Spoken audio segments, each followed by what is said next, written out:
Hello നമസ്കാരം, എല്ലാവർക്കും ചാനലിലേക്ക് സ്വാഗതം.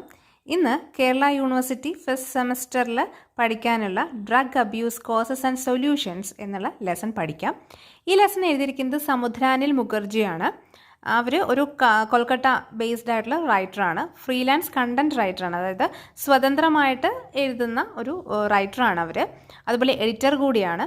ആൻഡ് 11 years എക്സ്പീരിയൻസ് ഉണ്ട് ഈ ഒരു ഫീൽഡിൽ. അപ്പോൾ ഡ്രഗ് അബ്യൂസ് എത്രത്തോളം, അല്ലെങ്കിൽ ഡ്രഗ്സിൻ്റെ യൂസ് എത്രത്തോളം ഇന്ന് യങ്സ്റ്റേഴ്സിൽ കൂടി വരുന്നു, അതിൻ്റെ മേജർ റീസൺസ് എന്താണ്, ഇതൊക്കെ തന്നെയാണ് ഈ ഒരു ലെസണിലൂടെ അല്ലെങ്കിൽ ഈ ഒരു ആർട്ടിക്കിളിലൂടെ പറയുന്നത്. നമുക്ക് നോക്കാം. There are several reasons why drug usage soon gets changed to drug abuse. So drug usage അവസാനം ഡ്രഗ് അബ്യൂസായി മാറുന്നതിന് ഒരുപാട് കാരണങ്ങളുണ്ട്. At a very basic level, this happens because the person concerned feels a desperate need to deal with stress, to get a momentary high, or to just fit in with his or her peers, as happens in the case of youngsters. First of all, ചിലപ്പോൾ ഒരു person drugs use ചെയ്യുന്നത് തൻ്റെ സ്ട്രെസ്സിനെ ഒന്ന് control ചെയ്യാൻ വേണ്ടിയിട്ടായിരിക്കും. അല്ലെങ്കിൽ ചിലപ്പോൾ സമൂഹത്തിലൊന്ന് ഉയർന്നു നിൽക്കണം, ഡ്രഗ്സ് യൂസ് ചെയ്യുമ്പോൾ ഞാൻ എൻ്റെ ഗ്രൂപ്പിൽ ഇത്തിരി ഉയർന്നു നിൽക്കും എന്നുള്ളൊരു ഫീലിംഗ് ഉള്ളത് കൊണ്ടായിരിക്കാം. അതല്ല എന്നുണ്ടെങ്കിൽ തങ്ങളുടെ പിയേഴ്സിൻ്റെ ഇടയിൽ, അതായത് തങ്ങളുടെ ഫ്രണ്ട്സിൻ്റെ ഇടയിൽ ഒന്ന് ഫിറ്റ് ആവാൻ വേണ്ടി, അതായത് ഫ്രണ്ട്സ് എല്ലാവരും കൂടി ഡ്രഗ്സ് യൂസ് ചെയ്യുമ്പോൾ ഞാൻ മാത്രം മാറി നിന്നാൽ ശരിയാവില്ലല്ലോ, അവർക്കൊരു കമ്പനി കൊടുക്കണമല്ലോ എന്നുള്ള രീതിയിൽ ഡ്രഗ്സ് യൂസ് ചെയ്യുന്നതാവാം. സോ ഇതൊക്കെ തന്നെയാണ് യങ്സ്റ്റേഴ്സിൽ ഡ്രഗ് യൂസേജ് കൂടി വരിക, അല്ലെങ്കിൽ ഡ്രഗ്സ് യൂസ് ചെയ്യാനുള്ള റീസൺ എന്ന് പറയുന്നത്. It soon reaches a stage where this need becomes much more than other needs in life, and the person begins to believe their survival depends on those drugs. So, initially നമ്മൾ വളരെ കുറച്ച് തോതിൽ drugs use ചെയ്യും, ഫ്രണ്ട്സിനെ ഒന്ന് impress ചെയ്യാൻ വേണ്ടിയിട്ട്, അല്ലെങ്കിൽ സമൂഹത്തിൽ ഞാൻ ഉയർന്നു നിൽക്കാൻ വേണ്ടിയിട്ടൊക്കെ. ലേറ്റർ ഈ വല്ലപ്പോഴും യൂസ് ചെയ്യുന്ന ഡ്രഗ്സ് നമുക്ക് ഡെയിലി വേണമെന്ന് തോന്നും. ഇല്ലെന്നുണ്ടെങ്കിൽ നമുക്ക് സർവൈവ് ചെയ്യാൻ, നമുക്ക് നിലനിൽക്കാൻ പോലും പറ്റില്ല എന്ന് തോന്നും. അങ്ങനെ ഡ്രഗ് യൂസേജ് വളരെയധികം കൂടുകയും ചെയ്യും. One of the major reasons for drug abuse, and this is especially applicable for youngsters doing drugs, is its presence and at times glorification in popular media such as television series and films. Drug അബ്യൂസിൻ്റെ വളരെ major ആയിട്ടുള്ളൊരു reason എന്ന് പറയുന്നത് ശരിക്കും യങ്സ്റ്റേഴ്സിൻ്റെ ഇടയിൽ, അതായത് യുവാക്കളുടെ ഇടയിൽ ഡ്രഗ്സ് കൂടുതൽ യൂസ് ചെയ്യാനുള്ള മെയിൻ റീസൺ എന്ന് പറയുന്നത് ഇപ്പോൾ ഡ്രഗ്സിനെ വളരെയധികം ഗ്ലോറിഫൈ ചെയ്യുന്നുണ്ട്, ഡ്രഗ്സിനെ വളരെയധികം മഹത്വവൽക്കരിക്കുന്നുണ്ട്, പ്രത്യേകിച്ചും ഇൻ പോപ്പുലർ മീഡിയ, അതായത് സിനിമ, ടെലിവിഷൻ പോലെയുള്ള പോപ്പുലർ മീഡിയയിൽ ഡ്രഗ്സിനെ വളരെയധികം ഒരു എൻഹാൻസ് ചെയ്ത് പറയുന്നുണ്ട്. അതുകൊണ്ടാണ് ശരിക്കും ഇപ്പോൾ ഡ്രഗ് യൂസേജ് കൂടുന്നതെന്ന് റൈറ്റർ പറയുന്നു. Quite often it so happens that doing drugs is romanticized and some fictional positive aspects of the same are shown. ഇപ്പോൾ പലപ്പോഴും പോപ്പുലർ മീഡിയയിൽ കൂടിയിട്ട്, അതായത് ഫിലിംസിലൂടെയോ ടെലിവിഷൻ സീരീസിലൂടെയൊക്കെ ഡ്രഗ്സിനെ റൊമാൻറ്റിസൈസ് ചെയ്യുന്നുണ്ട്. അതായത് ഡ്രഗ്സ് യൂസ് ചെയ്യുന്നത് സംവാട്ട് പോസിറ്റീവ് ആണ് എന്നുള്ള രീതിയിലേക്ക് കാര്യങ്ങൾ കൊണ്ടുവരുന്നുണ്ട്. ഫോർ എക്സാമ്പിൾ, നമ്മളിപ്പോൾ ഒരു പുതിയ ഫിലിം കാണുന്നു, ആ ഫിലിമിൽ ഹീറോ എപ്പോഴും ഡ്രഗ്സ് യൂസ് ചെയ്യുന്ന ഒരാളാണ്, but he always do some positive, അല്ലേ? അപ്പോൾ ആ ഒരു ആസ്പെക്റ്റ് നമ്മുടെ മനസ്സിലാവും. അവൻ ഡ്രഗ്സ് യൂസ് ചെയ്യുന്നെങ്കിൽ എന്താ, അവൻ ഒരുപാട് പോസിറ്റീവായിട്ടുള്ള കാര്യങ്ങൾ ചെയ്യുന്നതല്ലേ. അല്ലെങ്കിൽ ആ സിനിമയിൽ ഹീറോ ഡ്രഗ്സ് യൂസ് ചെയ്യുന്നത് ഹീറോയിന് ഇഷ്ടമായിരിക്കും, ഓക്കെ, ആ ഫിലിമിൽ. സോ നമ്മൾ പറയും അവൻ ഡ്രഗ്സ് യൂസ് ചെയ്യുന്നെങ്കിൽ എന്താ, അവൻ്റെ ഹീറോയിന് അത് ഇഷ്ടമല്ലേ. അങ്ങനെയൊക്കെ ഡ്രഗ്സിനെ വളരെയധികം ഒന്ന് റൊമാൻറ്റിസൈസ് ചെയ്യുന്നൊരു പ്രവണത നമുക്കിപ്പോൾ കാണുവാനായിട്ട് സാധിക്കുന്നുണ്ട്. Thus, it becomes a thrilling and seductive affair for youngsters who can be misguided easily because of their relative lack of experience in life. So ഇങ്ങനെയുള്ള ത്രില്ലിംഗ് ആയിട്ടുള്ള അല്ലെങ്കിൽ മറ്റുള്ളവരെ വശീകരിക്കുന്ന സെഡക്റ്റീവായിട്ടുള്ള ഈ കാര്യങ്ങളൊക്കെ യങ്സ്റ്റേഴ്സ് പോസിറ്റീവായിട്ട് ആയിരിക്കും എടുക്കുന്നത്. ഓക്കെ, അങ്ങനെ അവർ മിസ്ഗൈഡഡ് ആവുന്നുണ്ട്, അവർ വഴിതെറ്റി പോകുന്നുണ്ട്. ബിക്കോസ് യങ്സ്റ്റേഴ്സിന് എപ്പോഴും ജീവിതത്തിലെ അനുഭവങ്ങൾ കുറവായിരിക്കും. ദേ ലാക്ക് എക്സ്പീരിയൻസ് ഇൻ ലൈഫ്. അതുകൊണ്ടാണ് അവരെപ്പോഴും ഇങ്ങനെ ഈ വക ചെറിയ ചെറിയ കാര്യങ്ങൾ കാണുമ്പോൾ അവർ വലിയ കാര്യങ്ങളാണെന്ന് ചിന്തിച്ച് അവർ ഡ്രഗ്സ് യൂസ് ചെയ്ത് തുടങ്ങുന്നത്. At times, the knowledge of risk factor related to drug abuse can also lure people into using these harmful substances. In certain instances, people gain this knowledge from their own families or immediate surroundings and are obviously driven, due to some reasons or the other, to give it a try and before they know it it becomes an addiction. ഡ്രഗ്സിൻ്റെ ഒരു പ്രത്യേകത എന്താണെന്ന് വെച്ചാൽ ഇന്ന് drugs use ചെയ്യുന്ന പലരും ശരിക്കും ഇതിൻ്റെ റിസ്ക് ഫാക്ടേഴ്സൊക്കെ അറിഞ്ഞിട്ട് തന്നെ ആയിരിക്കും ചിലപ്പോൾ യൂസ് ചെയ്യുന്നത്. അവർക്കറിയാം ഇത് ഹാംഫുൾ സബ്സ്റ്റൻസ് ആണ് എന്നുള്ളത്. മിക്കവാറും മദ്യമൊക്കെ യൂസ് ചെയ്യുമ്പോൾ മദ്യക്കുപ്പിയുടെ ഫ്രണ്ടിൽ തന്നെ എഴുതിയിട്ടുണ്ടാവും മദ്യപാനം ആരോഗ്യത്തിന് ഹാനികരമാണെന്ന്. സോ അവർക്കത് അറിയാം. ഡ്രഗ്സ് യൂസ് ചെയ്യുമ്പോൾ ക്യാൻസർ ഉണ്ടാവുമെന്നും സ്മോക്ക് ചെയ്യുമ്പോൾ ലങ് ഡിസീസസ് ഉണ്ടാവുമെന്നും ഒക്കെ അവർക്കറിയാം. പക്ഷേ അവർ ഒരുപാട് ഇങ്ങനെയുള്ള കാര്യങ്ങളെ പറ്റിയിട്ടുള്ള റിസ്ക് ഫാക്ടർ അവർക്ക് അറിയായിരിക്കും. ഫാമിലിക്കുള്ളിൽ തന്നെ ഒരുപാട് ഇങ്ങനെ ഡ്രഗ്സൊക്കെ യൂസ് ചെയ്ത് മരണപ്പെട്ടു പോയ അല്ലെങ്കിൽ അസുഖം ബാധിച്ച ആൾക്കാരൊക്കെ ഉണ്ടാവാം. അവർക്കപ്പോൾ ആ കാര്യങ്ങളൊക്കെ അറിയാമെങ്കിൽ പോലും ഒന്ന് ഉപയോഗിച്ച് നോക്കാം, just give it A try എന്നുള്ള രീതിയിൽ അവർ ചിലപ്പോൾ ഉപയോഗിക്കും. അങ്ങനെ ജസ്റ്റ് ഒന്ന് ഉപയോഗിച്ച് നോക്കാമെന്ന് പറഞ്ഞ് ഉപയോഗിക്കുന്നത് അവസാനം എന്തായി മാറും എന്ന് പറയുന്നു, അഡിക്ഷനായി മാറുന്നു. നെക്സ്റ്റ് സബ് ഹെഡിങ് ആണ് ഇഫക്ട്സ് ഓഫ് ഡ്രഗ് അബ്യൂസ്. അപ്പോൾ ഡ്രഗ് അബ്യൂസിൻ്റെ ഇഫക്റ്റുകൾ എന്തൊക്കെയാണ് എന്നാണ് പറയുന്നത്. The most major impact of the drug abuse is on the brain, which consequently affects every other aspect of life of the person addicted to drugs. ഈ drugs use ചെയ്യുമ്പോൾ first ഈ ഡ്രഗ്സിലൊരു സ്വാധീനം നമ്മുടെ ബ്രെയിനിലാണ് ശരിക്കും ഒരു സ്വാധീനം ഉണ്ടാക്കുന്നത്. നമ്മുടെ ജീവിതത്തിലെ ബാക്കി എല്ലാ കാര്യങ്ങളും അവസാനം ഈ ഡ്രഗ്സ് കൺട്രോൾ ചെയ്യാനായിട്ട് തുടങ്ങും. Drugs R primarily chemicals that affect the communication system of the human brain. Drugs എന്ന് പറയുന്നത് മെയിൻലി കെമിക്കൽസ് ആണ്. അത് നമ്മുടെ ഹ്യൂമൻ ബ്രെയിനിൻ്റെ കമ്മ്യൂണിക്കേഷൻ സിസ്റ്റത്തിനെ, ആശയവിനിമയ സംവിധാനത്തിനെ തന്നെ ബാധിക്കുന്നു. They disturb the ways in which nerve cells send, process and receive information. നമ്മുടെ നെർവ് സെല്ല് ഒരു ഇൻഫർമേഷൻ സെൻഡ് ചെയ്യുക, പ്രോസസ്സ് ചെയ്യുക, റിസീവ് ചെയ്യുക, അങ്ങനെയുള്ള കുറേ ഫങ്ഷൻസ് ചെയ്യുന്നുണ്ട് അല്ലേ. അപ്പം ആ ഒരു സിസ്റ്റത്തിനെയാണ് ഡ്രഗ്സ് ബാധിക്കുന്നത്. There are a couple of ways in which drugs achieve this. They copy the natural chemical messengers of the human brain and they overstimulate the brain's reward circuit. ഇവിടുത്തെ മറ്റൊരു പ്രശ്നം എന്താണെന്ന് വെച്ചാൽ കുറേ അധികം കാര്യങ്ങൾ ഡ്രഗ്സിൻ്റെ ഉപയോഗം കൊണ്ട് താറുമാറാവുന്നുണ്ട്. അതിലൊന്നെന്ന് പറയുന്നത് നമ്മുടെ നാച്ചുറൽ മെസ്സഞ്ചേഴ്സിനെ. ഫോർ എക്സാമ്പിൾ നമ്മളിപ്പോൾ എക്സാമ്പിൾ പറഞ്ഞാൽ ബൈക്ക് ഓടിക്കുമ്പോൾ നമ്മുടെ മനസ്സിലൊരു ഫീലിംഗ് ഉണ്ടാവും, കുറച്ച് സ്പീഡ് കൂട്ടിപ്പോയാൽ അല്ലെങ്കിൽ ഞാൻ ആ ഒരു വണ്ടി ഓവർടേക്ക് ചെയ്തു പോയാൽ, സ്പീഡ് കൂടിയാൽ ചിലപ്പോൾ അപകടം ഉണ്ടായാലോ എന്നൊരു ഫീലിംഗ് നമ്മുടെ ഉള്ളിലുണ്ടാവും. പക്ഷേ ഡ്രഗ്സ് യൂസ് ചെയ്യുമ്പോൾ എന്താ സംഭവിക്കുന്നതെന്ന് വെച്ചാൽ നമ്മുടെ കെമിക്കൽ മെസ്സഞ്ചേഴ്സിന് ശരിക്കും ഡ്രഗ്സ് പ്രിവെൻറ്റ് ചെയ്യുകയാണ്. അപ്പോൾ നമ്മുടെ മനസ്സിൽ ഡ്രഗ്സ് യൂസ് ചെയ്യുമ്പോൾ ഒരു പ്രത്യേക മനോഭാവമായിരിക്കും വരിക. നമ്മൾ ആ ഒരു സ്പീഡ് കൂടിപ്പോയാൽ അപകടം ഉണ്ടാവുമോ എന്നുള്ള കാര്യങ്ങളൊന്നും നമ്മൾ ചിന്തിക്കുന്നില്ല. ബിക്കോസ് നമ്മുടെ ആ ഒരു മെസ്സഞ്ചർ സിസ്റ്റത്തിനെ തന്നെ അത് മരവിപ്പിച്ച് നിർത്തിയേക്കുമായിരിക്കും. അങ്ങനെയൊക്കെയാണ് അപകടങ്ങൾ ശരിക്കും ഉണ്ടാകുന്നത്. അതാണ് ഇവിടെ പറയുന്നത്. Then drugs such as heroin and marijuana are structured in the same way as chemical messengers known as neuro transmitters.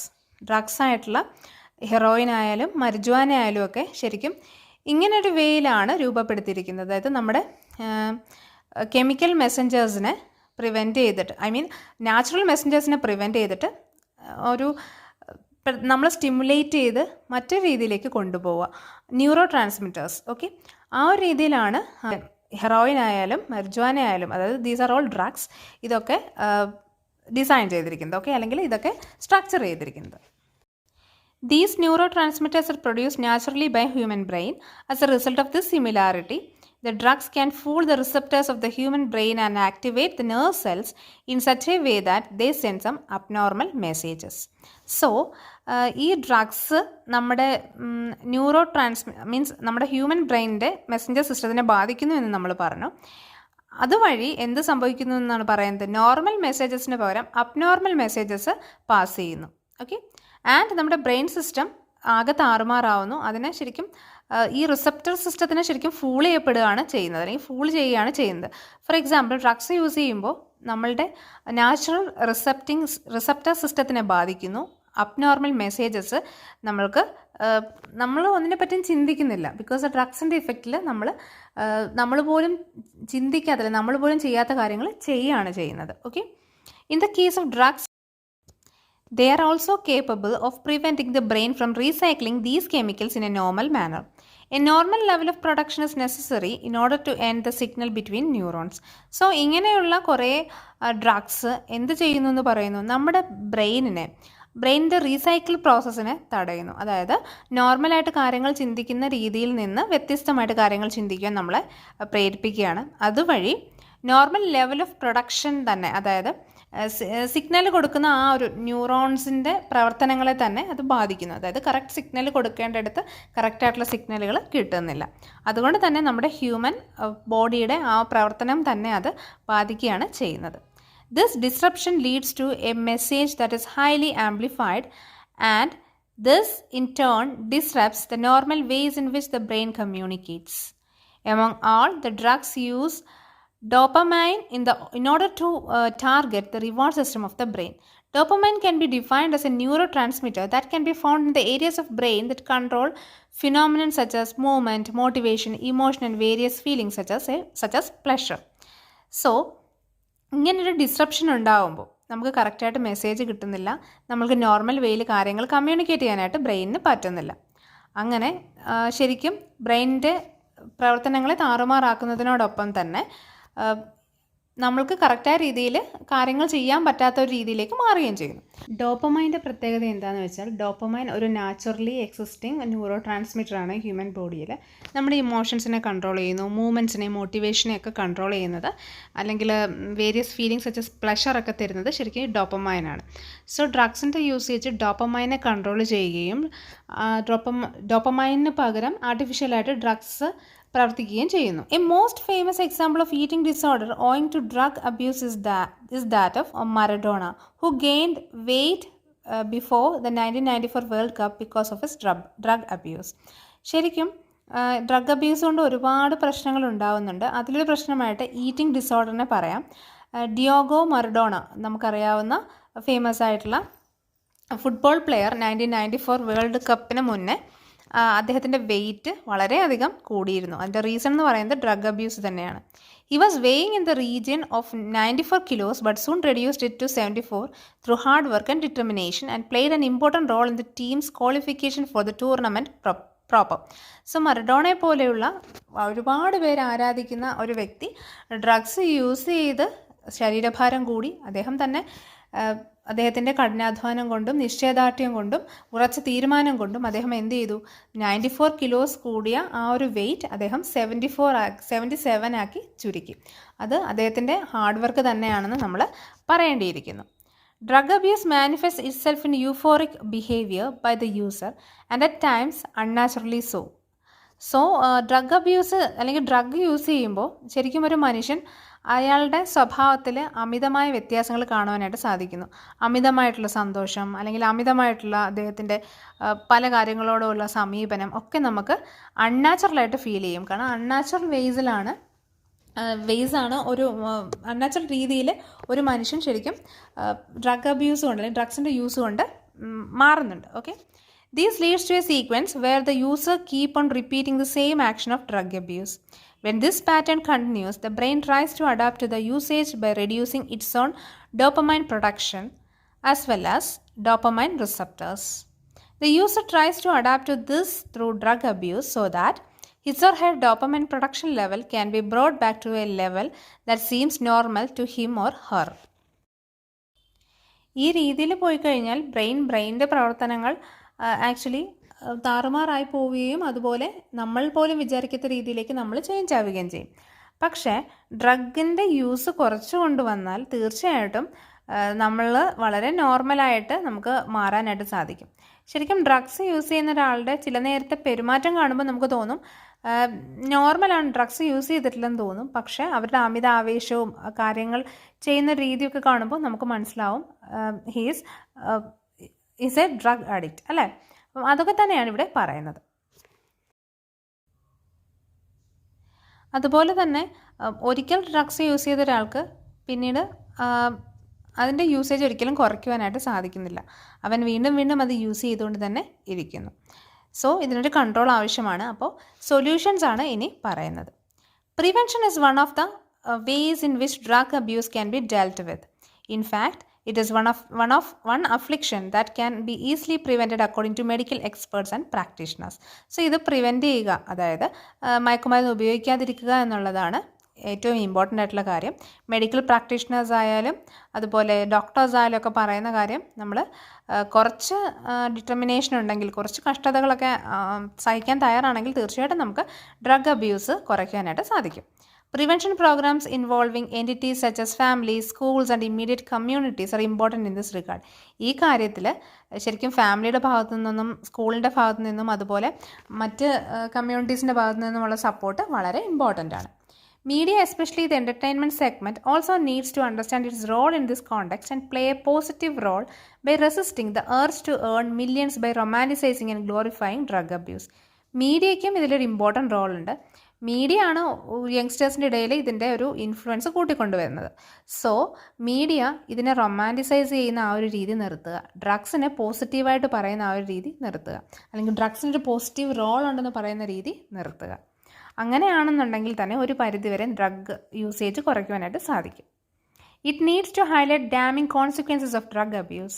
It is important that the youth are made to feel that drug usage itself is harmful in every conceivable way, and the only then will they stop using them and prevent others in their peer groups from doing the same. So നമ്മൾ യൂത്തിൻ്റെ ഇടയിൽ ഒരു awareness വരേണ്ടത് അത്യാവശ്യമാണ്. ഡ്രഗ്സിൻ്റെ consequences എന്താണെന്ന് നമുക്ക് പറഞ്ഞു കൊടുക്കണം. Consequences means അതിൻ്റെ പരിണിത ഫലം, ഓക്കെ, അതെന്താണെന്ന് പറഞ്ഞു കൊടുക്കണം. അതുപോലെ ഡ്രഗ്സ് എത്രത്തോളം ഹാംഫുൾ ആണെന്നും അത് നമ്മൾ കൺസീവ് ചെയ്യുകയാണെങ്കിൽ, അത് നമ്മൾ യൂസ് ചെയ്യുകയാണെങ്കിൽ അത് എത്രത്തോളം നമ്മളെ ബാധിക്കും എന്നുള്ളതൊക്കെ പറഞ്ഞു കൊടുക്കണം. അതുപോലെ അതിൻ്റെ യൂസ് പ്രിവെൻറ്റ് ചെയ്യാനും, അതുപോലെ തന്നെ അതിൻ്റെ യൂസ് പ്രിവെൻറ്റ് ചെയ്യുന്ന മെസ്സേജ് കൊടുത്താൽ തന്നെ യങ്സ്റ്റേഴ്സിൽ നിന്ന് മറ്റ് പിയർ ഗ്രൂപ്പ്സിലേക്ക് അത് എത്തുകയും ആ ഒരു ഡ്രഗിൻ്റെ യൂസേജ് കൺട്രോൾ ചെയ്യാൻ പറ്റുകയും ചെയ്യുമെന്ന് പറയുന്നു. Sustained treatment is the only option for people who have already gone down the road of drug abuse and are highly into it. So drug abuseലേക്ക് പോയ ആൾക്കാർക്ക് സസ്റ്റെയിൻഡ് ട്രീറ്റ്മെൻറ്റ് കൊടുക്കേണ്ടതായിട്ടുണ്ട്. അതായത് കണ്ടിന്യൂസ് ട്രീറ്റ്മെൻറ്റ് കൊടുക്കേണ്ടതായിട്ടുണ്ട്. എങ്കിൽ മാത്രമേ drug അബ്യൂസിൽ നിന്ന് അവർ മോചിതരാവുകയുള്ളൂ എന്ന് പറയുന്നു. The treatment for a drug abuser normally depends on the kind of drug that the person has been used. ഒരു drug അബ്യൂസറിൻ്റെ ട്രീറ്റ്മെൻറ്റ് അയാൾ ഏത് തരം ഡ്രഗ്സ് യൂസ് ചെയ്യുന്നു എന്നതിനെ ഡിപ്പെൻഡ് ചെയ്തിട്ടാണ്. It is said that best treatment normally emphasis phenomenon related to the individual's life. This includes areas such as medical, psychological and the work-related needs as well as issues in relationships with other people in the personal life. So, best treatment normally ഒരു ഇൻഡിവിജ്വലിൻ്റെ ലൈഫിനെയും കൂടി relate ചെയ്ത് വേണം കൊടുക്കുവാനായിട്ട്. അവൻ്റെ mental conditions എങ്ങനെയാണ്, അല്ലെങ്കിൽ physical conditions എങ്ങനെയാണ്, അവൻ്റെ relations എങ്ങനെയാണ്, അവൻ ലൈഫിൽ എങ്ങനെയായിരുന്നു, അവന് എന്തൊക്കെ സപ്പോർട്ട് ഫാമിലിയിൽ നിന്ന് കിട്ടും, അങ്ങനെയുള്ള കാര്യങ്ങളൊക്കെ നോക്കിയിട്ട് വേണം ഒരാൾക്ക് ചികിത്സ കൊടുക്കാനായിട്ട്. The treatment sessions combine medication and behavioral therapy so that the victim of drug abuse gradually stop feeling the urge to do drugs. So, ട്രീറ്റ്മെൻറ്റിൽ എന്തൊക്കെ വേണം? മെഡിക്കേഷൻ വേണം, അതായത് മെഡിസിൻസ് കഴിക്കേണ്ടത് അത്യാവശ്യമാണ്.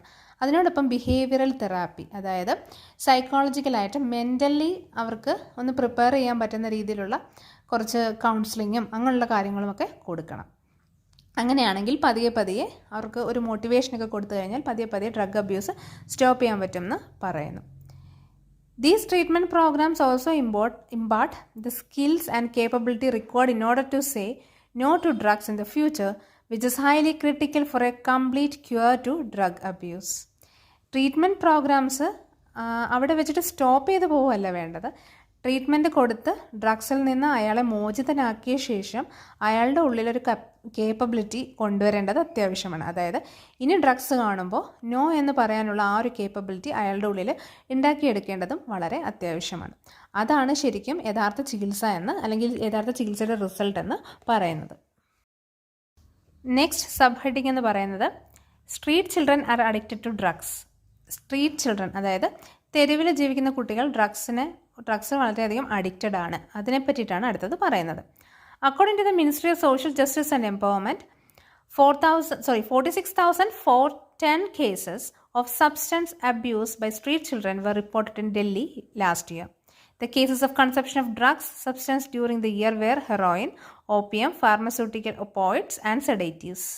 So ministry of social justice and എംപവർമെൻറ്റിൻ്റെ, അതായത് സാമൂഹിക നീതി മന്ത്രാലയത്തിൻ്റെയും അതുപോലെ സാമൂഹിക നീതി ശാക്തീകരണ മന്ത്രാലയത്തിൻ്റെ കേസസ് അനുസരിച്ചിട്ട് എബൌട്ട് 46,000ഓളം ആൾക്കാർ, കുട്ടികൾ, പ്രത്യേകിച്ചും സ്ട്രീറ്റ് ചിൽഡ്രൻസ് ഡൽഹിയിലെ അവർ ഡ്രഗ്സ് യൂസ് ചെയ്യുന്നവരാണ്.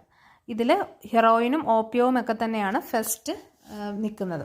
Okay, these figures are based on recent study by AIIMS. അപ്പം ഈ പറഞ്ഞിരിക്കുന്ന കണക്കുകൾ, അതായത് ഹെറോയിൻ 840 പേര് ഉപയോഗിക്കുന്നു, ഓപ്പിയം 420 പേര് ഉപയോഗിക്കുന്നു എന്നൊക്കെ പറയുന്നത് എയിംസിൻ്റെ കണക്കനുസരിച്ചിട്ടാണ്. The NGO Save the Children stated about 50,923 children live on streets of Delhi in 2011. Out of these, 46,411 children were addicted to drugs. So save children എന്നുള്ള ഒരു നോൺ ഗവൺമെൻറ്റൽ ഓർഗനൈസേഷൻ്റെ പഠനം അനുസരിച്ചിട്ട് 50,000-ഓളം കുട്ടികൾ, 50,000-ൽ കൂടുതൽ കുട്ടികൾ ഡൽഹി തെരുവുകളിൽ ജീവിക്കുന്നുണ്ട്. 2011 കണക്കാണ്. ഇതനുസരിച്ചിട്ട് നോക്കുമ്പോൾ ഏകദേശം ആ 50,000 കുട്ടികളിൽ 46,000 കുട്ടികൾ ഡ്രഗ്സ് അഡിക്റ്റഡ് ആണ്. എത്ര ഞെട്ടിക്കുന്ന കണക്കാണ് എന്നുള്ളത് നമ്മൾ ഓർക്കുക. As per records of the National Crime Records Bureau, 53 and 34 unnatural deaths of children below 18 years were recorded due to drug overdose during 2015 and 2016 respectively. So, National Crime Record Bureauയുടെ കണക്കനുസരിച്ചിട്ട് 54, 34 അത്രത്തോളം natural deaths ഉണ്ടാവുന്നുണ്ട്. 18 വയസ്സിൽ താഴെയുള്ള കുട്ടികളുടെ natural deaths ഉണ്ടാവുന്നുണ്ടെന്ന് പറയുന്നു. ഇതൊക്കെ ഡ്രഗ്സിൻ്റെ over use കൊണ്ടാണ്. 2015 53ഓളം മരണങ്ങളും 2016 34ഓളം മരണങ്ങളും ഉണ്ടായി എന്ന് പറയുന്നു because of the overdose of drugs. നിങ്ങൾക്ക് ഫെമിലിയർ ആണോ എന്നറിയില്ല, സലാം ബോംബെ എന്നൊരു ഫിലിമിൽ 1988 റിലീസ് ചെയ്തിട്ടുള്ളൊരു ഫിലിമാണ്. മീര നായർ എന്ന് പറഞ്ഞിട്ട് വളരെ ഫേമസ് ആയിട്ടുള്ള ഡയറക്ടറിൻ്റെ ഫിലിമിൽ സ്ലംസിൽ, അതായത് ചേരിയിൽ ജീവിക്കുന്ന കുറേ കുഞ്ഞുങ്ങളുടെ ജീവിതമാണ് പറയുന്നത്. മുംബൈ ചേരിയിൽ കുഞ്ഞുങ്ങൾ അനുഭവിക്കുന്ന പ്രശ്നങ്ങൾ, ഈ ഡ്രഗ് അബ്യൂസും അതുപോലെ അതിൻ്റെ ഹൈറ്റ്സിലെത്തുന്നു, പിന്നെ അത് എന്തൊക്കെയാണ് സഫർ ചെയ്യുന്നത് എന്നൊക്കെ വളരെ ക്ലിയർ ആയിട്ട് കാണിക്കുന്നുണ്ട്. അപ്പം നിങ്ങളൊന്ന് കണ്ടു നോക്കുക. ആ ഫിലിം വളരെ വിഷമം തോന്നുന്ന ഒരു ഫിലിമാണ് കേട്ടോ. അപ്പം അതിലിത് പറയുന്നുണ്ട്. Next sub heading, initiatives to fight against drug abuse. അപ്പം ഡ്രഗ് അബ്യൂസിനെതിരെ പോരാടാനുള്ള എന്തൊക്കെ ഇനിഷ്യേറ്റീവ്സ്, അതായത് എന്തൊക്കെ കാര്യങ്ങളാണ് ഗവൺമെൻറ് ചെയ്തിട്ടുള്ളത് അതാണ് പറയുന്നത്. Haryana government implemented a scheme titled central sector scheme of assistance for prevention of alcoholism and substance drug abuse to curb the issue of drug abuse. Curb means കുറയ്ക്കുക, അപ്പോൾ അല്ലെങ്കിൽ ഇല്ലാതാക്കുക എന്ന് പറയാം, കുറയ്ക്കുക എന്ന് പറയാം. ഹരിയാന ഗവൺമെൻറ്റിൻ്റെ ഒരു സ്കീം അനുസരിച്ചിട്ട് അവർ ഡ്രഗ് അബ്യൂസ് കുറയ്ക്കാനായിട്ട് അവർ സ്കീം കൊണ്ടുവന്നിട്ടുണ്ട്. ആ സ്കീമിൻ്റെ പേരാണ് central sector scheme of assistance for prevention of alcoholism and substance abuse. Under this scheme, financial assistance was given to the eligible NGOs, Panchayat Raj institutions and urban local bodies by the government, which in turn will provide integrated services for the rehabilitation of addicts. So, ഈ ഒരു system അനുസരിച്ചിട്ട് NGOസും പഞ്ചായത്ത് രാജ് ഇൻസ്റ്റിറ്റ്യൂഷൻസും അതുപോലെ തന്നെ urban local bodies, panchayat, municipalities മുതലായ local ബോഡീസും എന്ത് ചെയ്യണം എന്ന് പറയുന്നു, ഈ ഡ്രഗിൽ അഡിക്ട്സ് ആയിട്ടുള്ള ആൾക്കാരെ റീഹാബിലിറ്റ് ചെയ്യാൻ, അതായത് പുനരധിവസിപ്പിക്കാനുള്ള പദ്ധതികൾ കൊണ്ടുവരണമെന്ന് പറയുന്നു. And advisory was issued by government of all states and UTs asking them to make measures for prevention of substance abuse among children. അതുപോലെ ഒരു ഉപദേശക കമ്മിറ്റിയൊക്കെ അവർ രൂപീകരിച്ചിട്ടുണ്ട് ഗവൺമെൻറ്റിൻ്റെ നേതൃത്വത്തിൽ. യൂണിയൻ ടെറിട്ടറീസിലും അതുപോലെ തന്നെ സ്റ്റേറ്റ്സിലുമൊക്കെ ഡ്രഗ് അബ്യൂസ്, പ്രത്യേകിച്ചും കുട്ടികളുടെ ഇടയിലുള്ള ഡ്രഗ് അബ്യൂസ് പ്രിവെൻറ്റ് ചെയ്യാനായിട്ട്. CNST, an NGO engaged in de-addiction and social reformation, stated that about 80% of the prisoners in Tihar are addicted to either tobacco, ganja, smoke or alcohol. It suggested that there is a need for more counselors in the jail to tackle depression among the prisoners who consorted to drugs because of it. So ഒരു NGOയുടെ അഭിപ്രായത്തിൽ തീഹാർ ജയിലിലുള്ള 80% പ്രിസണേഴ്സും ഒന്നെങ്കിൽ പുകയില അല്ലെങ്കിൽ ഗഞ്ചാവ്, അതല്ല എന്നുണ്ടെങ്കിൽ ആൽക്കഹോളിലൊക്കെ addicted ആണ്. So ഒരുപാട് കൗൺസിലേഴ്സിനെ ശരിക്കും ജയിലുകളിൽ ആവശ്യമുണ്ടെന്ന് പറയുന്നു. ചേതന is an NGO which runs an official recreation center for children inside the Nizamuddin police station. They mainly focus on developing friendly relations between police and street children who are more susceptible to drugs and crime. ചേതന എന്നൊരു NGO ഉണ്ട്. ആ NGO ശരിക്കും Nizamuddin police സ്റ്റേഷൻ്റെ പരിധിയിലാണ് work ചെയ്യുന്നത്. So അവർ ശരിക്കും focus ചെയ്തിരിക്കുന്നത് ഒരു ഫ്രണ്ട്ലി റിലേഷൻ കൊണ്ടുവരാനായിട്ടാണ്. കുട്ടികൾക്കും സ്ട്രീറ്റ് ചിൽഡ്രൻ, പ്രത്യേകിച്ചും തെരുവിലെ കുട്ടികൾക്കും പോലീസിനും ഇടയിൽ ഒരു ഫ്രണ്ട്ലി റിലേഷൻ കൊണ്ടുവന്നിട്ട് ഡ്രഗ്സിന് റിലേറ്റഡ് ആയിട്ടുള്ള ക്രൈംസ് കുറയ്ക്കുവാനായിട്ട് അവരൊരു ഇനിഷ്യേറ്റീവ് എടുക്കുന്നുണ്ട്.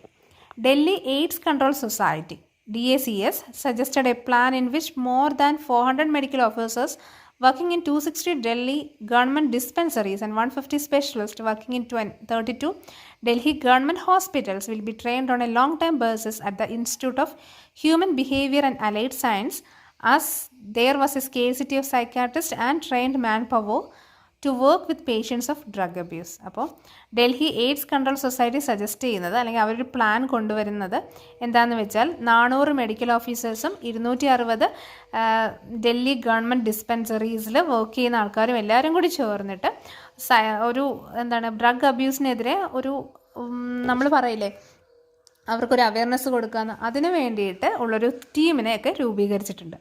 They also advised keeping a strict check on the sale and purchase of addictive medicines available in pharmacies. അതുപോലെ തന്നെ അവർ ഫാർമസീസിൽ നിന്ന് ഇതുപോലുള്ള അഡിക്റ്റീവ് മെഡിസിൻസിൻ്റെ വിൽപ്പനയെ പറ്റിയിട്ട്, സെയിലിനെ പറ്റിയിട്ട് ഉള്ള കാര്യങ്ങളൊക്കെ കൃത്യമായിട്ട് ഇവാലുവേറ്റ് ചെയ്യുന്നുണ്ട്.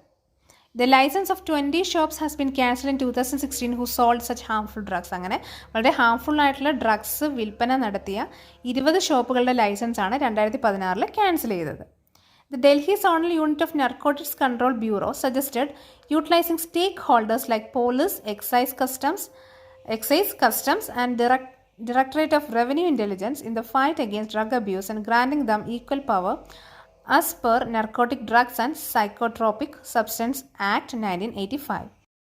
ലാസ്റ്റ് പാരഗ്രാഫിൽ പറയുന്ന ഇമ്പോർട്ടൻ്റ് ആയിട്ടുള്ളൊരു കാര്യമാണ് Delhi zonal unit of narcotics control bureau suggest ചെയ്യുന്നൊരു കാര്യം, പോലീസിനും എക്സൈസിനും കസ്റ്റംസിനും അതുപോലെ റവന്യൂ ഇൻ്റലിജൻസ് ഡിപ്പാർട്ട്മെൻറ്റിനും എല്ലാവർക്കും ഡ്രഗ് അബ്യൂസിന് എതിരെ പോരാടുവാനുള്ള റോളുണ്ട് എന്ന് പറയുന്നു.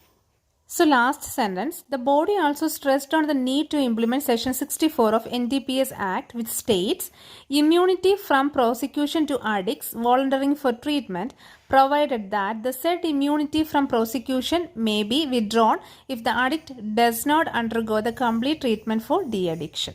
So ഇതൊരു ആക്റ്റാണ്, വളരെ ഇമ്പോർട്ടൻ്റ് ആയിട്ടൊരു ആക്റ്റാണ്. NDPS ആക്ട് സെക്ഷൻ 64 ആണ് കേട്ടോ. അപ്പം ഈ ആക്ട് ഇതുപോലെ പഠിച്ചു വെച്ചേക്കാം.